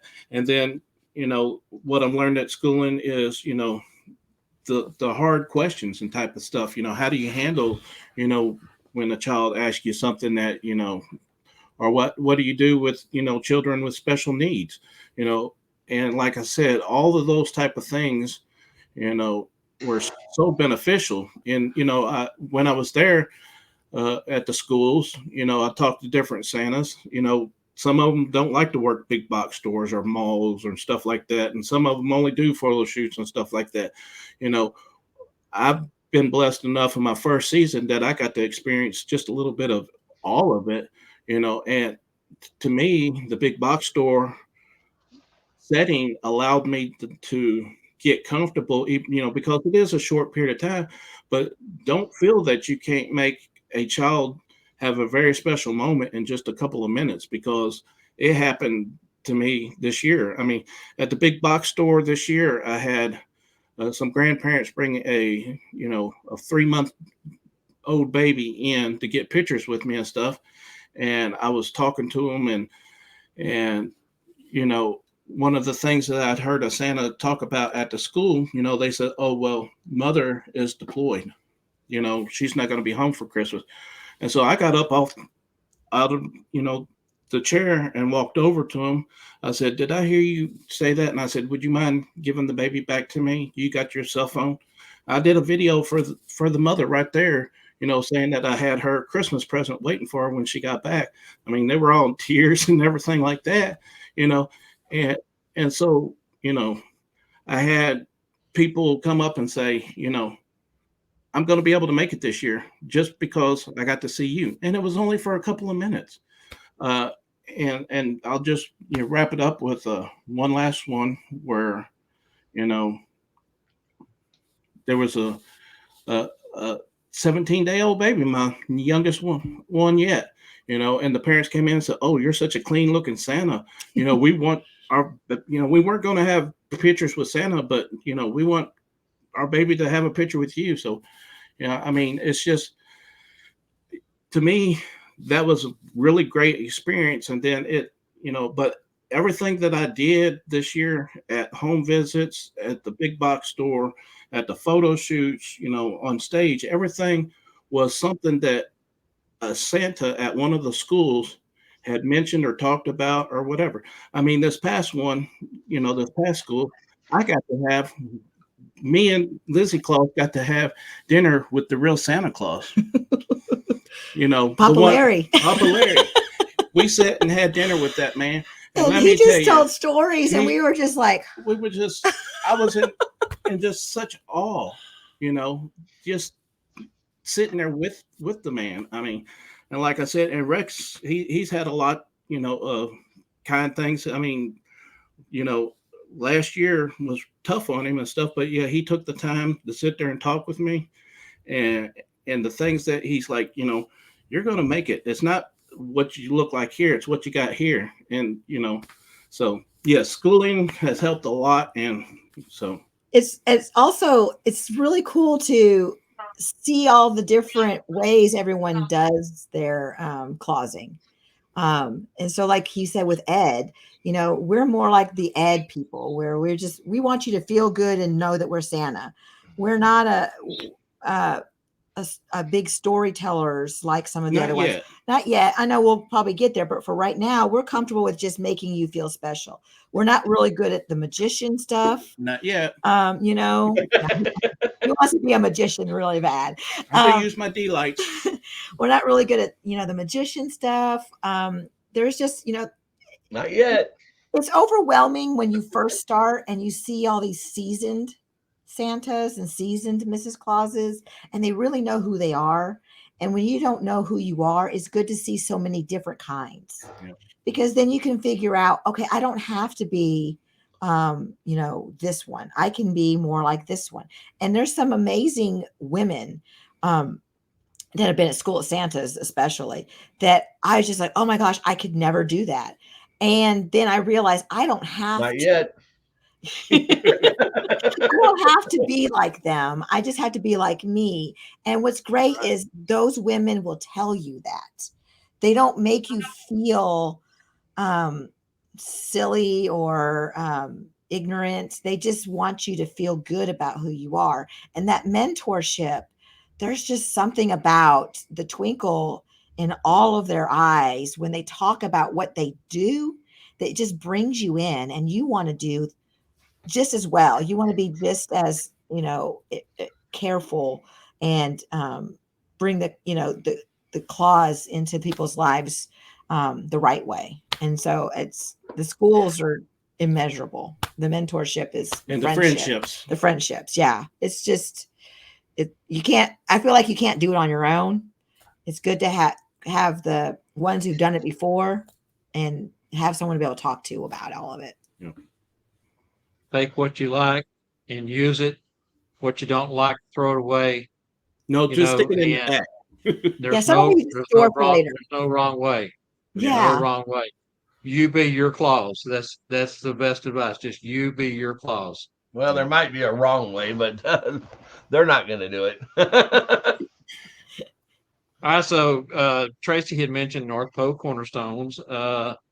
This is something we started a couple of weeks ago that we wanted to reach out to folks that have already registered, as you guys have, and ask this question.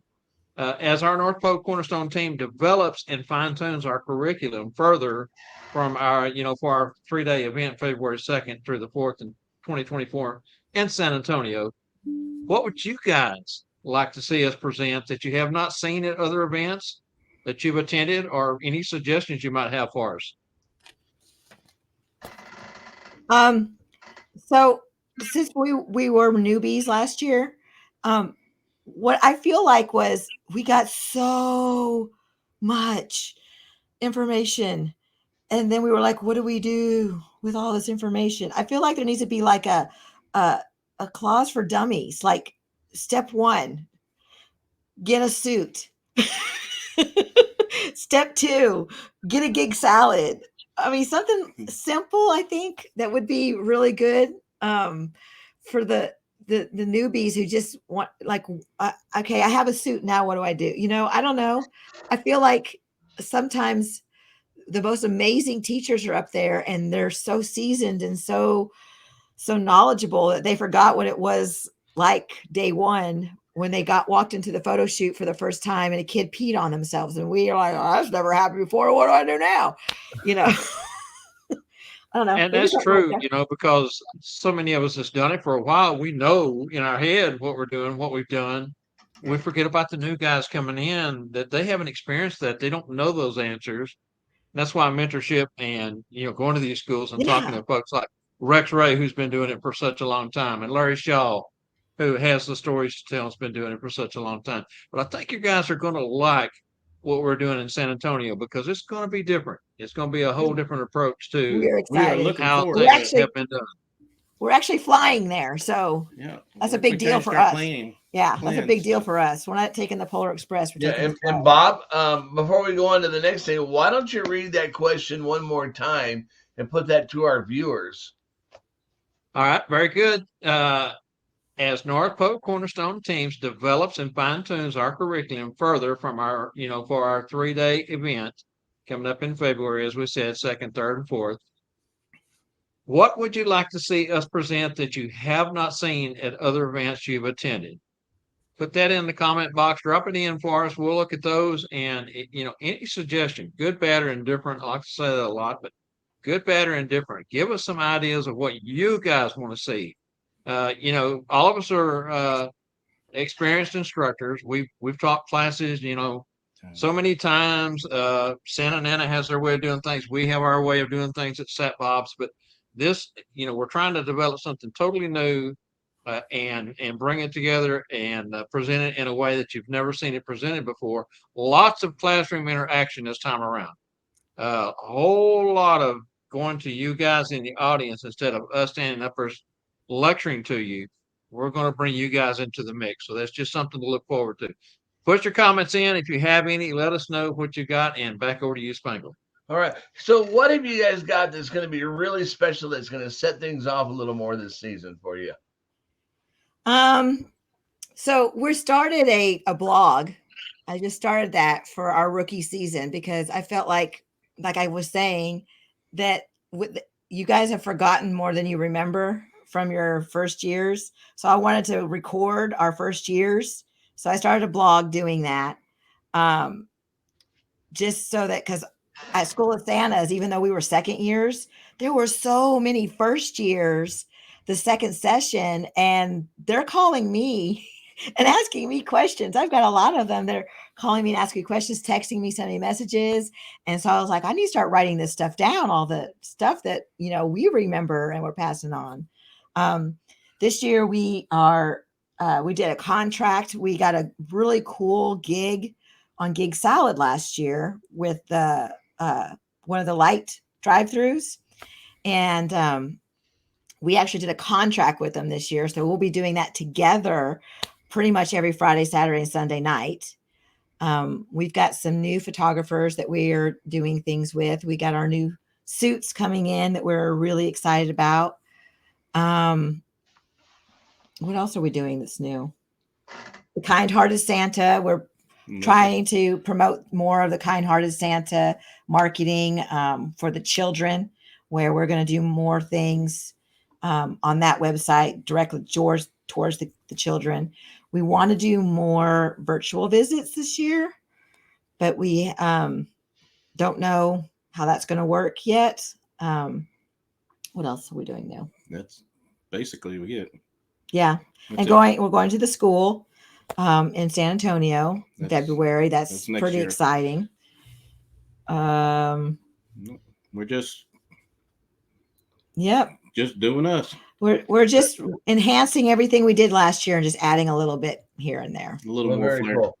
Well, Liz, it doesn't take very long to become mentors in this business because there's always new people coming in behind you. Yeah. Liz, if you could ask the real Mrs. Claus just one question, what would it be? Okay. So I have a very interesting salvation story because I didn't grow up much in church and things like that. So I was saved in my adult life. So I would ask her about how she was saved and how she's accepted Jesus in her heart, because I love listening to people talk about that. Very nice. Great question. Now I'm thinking that Tracy, if he had to ask Mrs. Claus something, be where's the keys to the bake shop? But hey, we're not going there. Anyway, Tracy, Mama's recipe. Mama's Tracy, recipe. if you could ask the real Santa Claus just one question, what would it be? I struggled with this one all day long, but I finally come up with one. And I guess the question I would ask him is, where do you and Mrs. Claus enjoy vacationing and why? Because that's what we like, that's what we want to do is vacations and stuff. So he's been all over the world. So where do they like to vacation and why? So do you think if he says Branson, you're going to say, hey, look me up? Hey, bud, let's hang for a while. Yeah. All right. So this question was one that Jessica Rosa asked last week. So this comes from Jessica. We carried it over again this week because we thought it was an interesting question that, and as I told her, I never heard this question asked before. And it's really kind of a novel idea, but this is towards to you, Liz. Do you think it's okay for Mrs. Claus to wear pants? Yes. Hey, she wears pants in the Christmas Chronicles. And I've actually been designing a pantsuit in my head for a while now. But yes, Mrs. Claus obviously wears pants. She is not going out to the barn in her dress to feed the animals. She is not she wears pants, of course. And you could probably ask Santa, who wears the pants in the family? And I'm sure it's going to be Mrs. Claus. Exactly. I was going to say my Mrs. Claus wears the pants for sure. Yeah, for sure. All right, guys, fantastic. Stick with us. We're going to reveal tonight's trivia answers at this point. So for the schoolofsantas.com, in National Lampoon's Christmas Vacation, the script reveals who was the oldest sibling between Rusty and Audrey. And the question was who was the oldest and what were their ages? Audrey was the oldest. Audrey was 14 in Christmas Vacation and Rusty was 12. And the fact is that all 5 movies, they consistently had the actors themselves that played those roles. The same way Audrey was always the oldest. Did you get a chance to find a winner there, Angie? Yeah, Charlie. Charlie Johnson. Boy, I tell you what, Charlie is on a roll like you wouldn't believe. Won yesterday. He goes in timeout. As soon as he comes out, he wins. And while he's in timeout, AJ is out. As soon as AJ comes out, vice versa, those two guys. So I think Charlie Johnson's just got to sit on the swing for the next 30 days, huh? Well, yeah, exactly. You know that's so, right? I noticed Charlie put something about the stools. I'm going to say something about the stools. Make sure if you get those telescoping stools, you get the ones that are for 300 pounds. Do not get the cheap ones. Good point. We learned our lesson. And he put a link in the comments if anyone's interested in those stools. And He also says they are available online through Amazon and Walmart. Yeah, we got ours on Amazon. Yeah. Of course. All right, moving along to stuffforsanta.com trivia question and answer here. In the song I Saw Mommy Kissing Santa Claus, we wanted to know, of course, that was under the mistletoe. We wanted to know where Mama tickled Santa Claus, and it was underneath his beard, so snowy white. That's the way the lyrics read. Underneath his beard, so snowy white.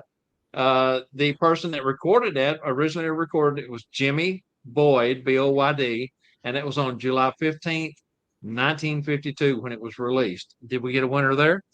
Deanna. Deanna, very good. Very good. So, Stuff for Santa, that one's for you. Spangle, I think you probably got her address, right? She'll give it to me. All right, well, fantastic. Okay, so now to the other one, the T&L Productions. This was the one we was worried nobody was going to be able to find. We made this one extremely hard for a reason. It ties into the school and ties into our vision with our cornerstones. Lucky Roy, Santa Nana, or Nana as we call her, Gordon Bailey, Sat Bob's had a business brunch before Lucky passed to talk about both their schools and their vision for both classes as their legacy. The date was May 27th, 2016. That meeting took place in Glendale, Arizona, where Santa Nana lived, and the restaurant that they went to was Kiss the Cook Restaurant. Did anybody get it? No. Nobody got it.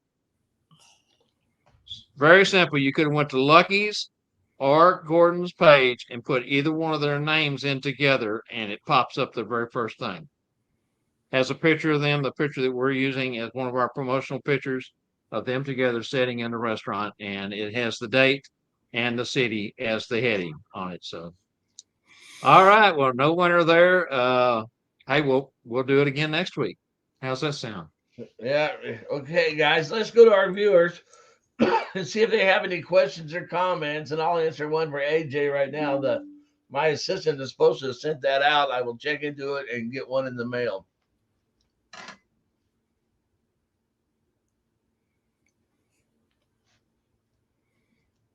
All right, any questions or comments from our viewers? And she's got 11 that she has up here that she's pinned. I'm not sure who this is. Maybe she can tell us. You guys are the best. Debbie and I, I know who it is. It's Randy Neely. Randy and Debbie. Debbie and I can't wait to see you both in San Antonio and then Branson. We met Debbie and Randy. They're from the North Texas area here. They're just a county over from me. And of course, Liz being a past resident of the Dallas area. So kind of all had something in common there. So we had a chance to talk. Randy and Debbie also has volunteered as volunteers for us in San Antonio, as well as Tracy and Liz. And so very good comment. Charlie Johnson says, holding a baby in your arms for the photo is the best feeling. It really is, you know. For me at the mall, I get lots of them. I get them, 2 days old, 3 days old. For me, though, the ones that really stand out is the ones that are born premature. Yeah. Because when if they come to see you when they're very small, and I've had them come straight from the hospital before, the woman comes in her gown in a wheelchair and wants that first baby picture. But it's kind of cool because you think about it, the baby's still supposed to be in the womb, and here you are getting the opportunity to hold that baby before its actual due date, which to me has always been special. Alan Minix, who was also at School of Santas this year, sat up on the front row up in, you guys, I'm sure, met Alan and his wife.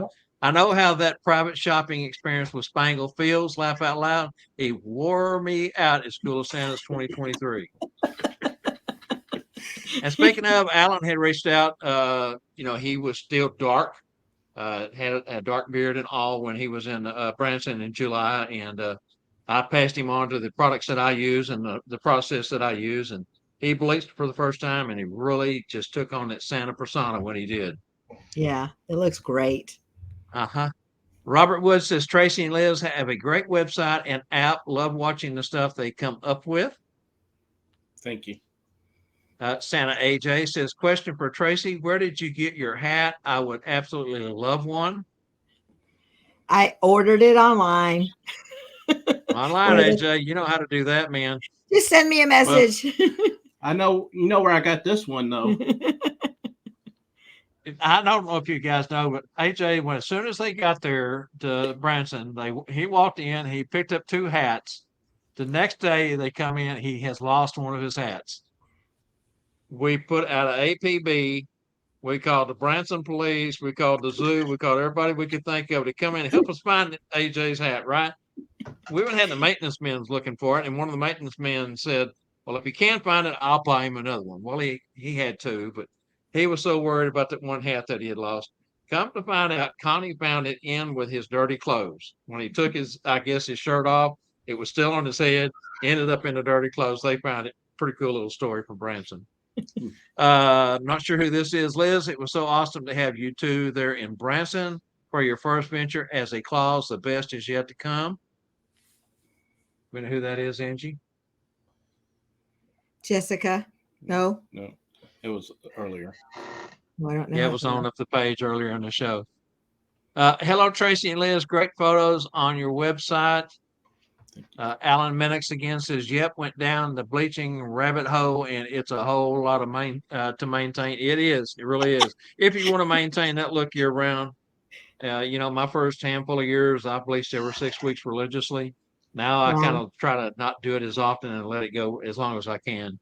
Well, my hairstylist said my hair grows too fast. It was too much maintenance. Mine too. Yeah, I have that trouble too. They're right up here for some reason. Now, you mentioned Tracy doesn't have that problem. He's natural. The only dark part I get is right in here. The rest of it, pretty much stays, and I don't have to worry about it. And same way with the tips here. It's just that new growth. And by the way, that other comment was from Deanna. Audrey Ruch says, that's my sister-in-law. I love those shoes. Who's Audrey? That's my sister-in-law. Very good. Very good. She knows all about the aluminum pan. Santa AJ says, uh-oh. I just took it off because it was about the vacation hat again. Okay, very good. He had already put that up. How do I contact you, Tracy and Liz, for some info? You can find me on Facebook. You can go to theclausvacation.com, or you can go to clausrookie.com is our blog. You can find me on Facebook very easily. And that comes from Scott Seriton, who is, part of North Stone. Oh my gosh. North Pole Cornerstones. Scott, Deanna has that information in their application if you need it for whatever reason, but you can get it from Deanna. Rex Ray says the reason I push TNL to have so many newbies is because old folks like me have forgotten so much. He tells us that all the time. But you know what? I can't tell he's lost a bit because every time I need to know something, Rex is jack of all trades. He knows how to do it. Yes. Did you get that other one from Jessica about the Lizzie? How do you handle long gigs? Okay, from Jessica. Lizzie, how do you handle long gigs in high heels? I haven't done it yet. They're new. Very, very carefully. There's the globe ones. I cannot walk like a normal person. I have to walk like this because there's no. She has some that are not so tall for the gigs. And so we'll see. Audrey, sister-in-law again, says, I hear Santa fishes for catfish and everything else is bait, Mr. Bill. That's my oldest brother, the one that got the tape player. The one I went catfishing in Lake Palestine, and that was our every time we go fishing, she always makes us a special shirt for it. And this year was, we fish for catfish, everything else is bait. Yes, I make them match shirts too when they go fishing. Yes. Well, when we played the video montage of the photos that you sent me to put together for that video, I picked up, you had a couple in there, but I picked up one that you did not send with you guys at Christmas with the matching shirts on with the names.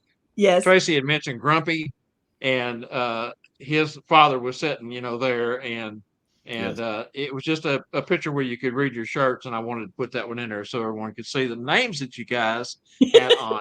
Salty is pretty cool, and there's got to be a story behind Salty, but it's a word that the kids used to use whenever you were, not in a good mood. You were salty, so we just used it. Very good. You know, Very teenagers are always salty. All right. Well, hey, join us next week for our next TNL episode, Tuesday Night Live episode, 7 p.m. Central, where our featured guests will be Ruby Wright and Becky Gilstrap from Cherry Hill Programs. Yeah, I was surprised to see that they still have, some pretty decent gigs left. If you want to be a Mhm. mall Santa and you like to, take that role on, reach out to one of them, or watch the show next week because we'll talk about some of those.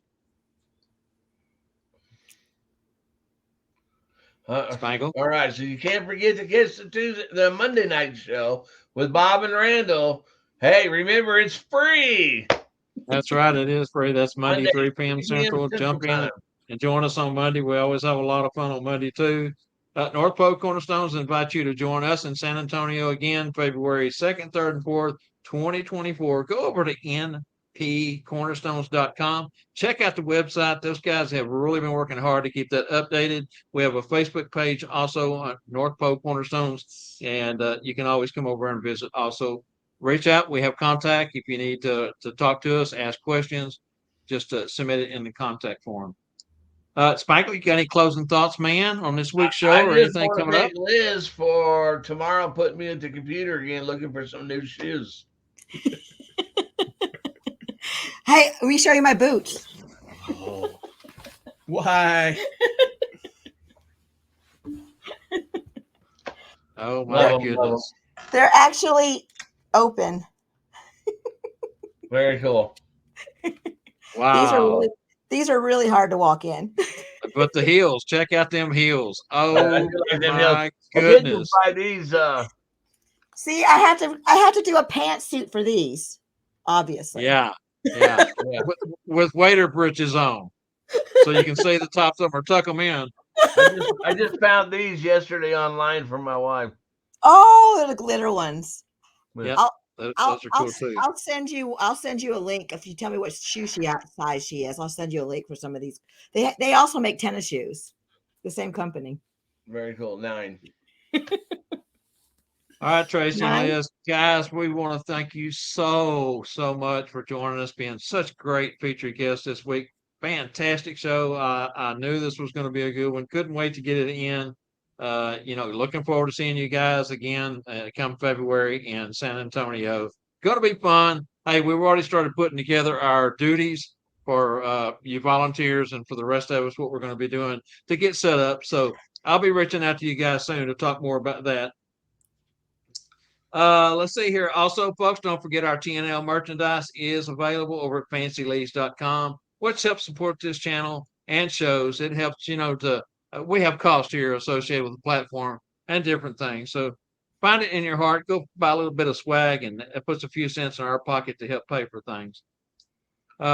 Big thank you to schoolofsantas.com, stufforsantas.com, holidayphotomagic.com, thermalapparel.com, fancylees.com, and of course, our North Pole Cornerstones.com. Appreciate all that. That's npcornerstones.com. I should have put that instead of North Pole. I don't know why I have trouble with that. All right. So yet another show comes to an end. We want to thank each and every one of you and wish you happy closing this week. Tell everyone good night, Spangle. Good night, Spangle. And Good Tracy, job, please man. stick around.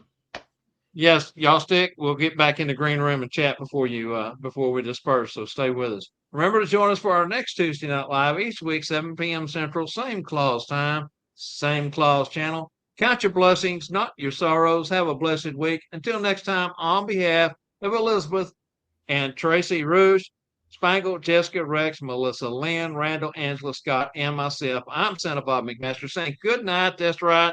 Throw up your hearts. Everyone's got one.